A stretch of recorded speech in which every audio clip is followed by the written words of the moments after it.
Hi everybody, I hope you are doing well. Today we'll talk about how to fix or how to solve the problem offline. We go to settings as you see and we click here in this page. You will go to apps, default apps, app settings.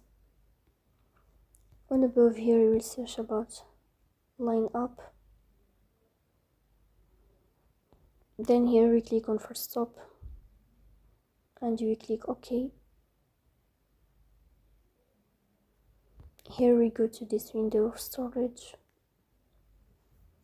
Then we click on clear cache. Here we go to Play Store and then you will update your app. So please don't forget to support us by like and subscribe. See you next time and thank you for your watching.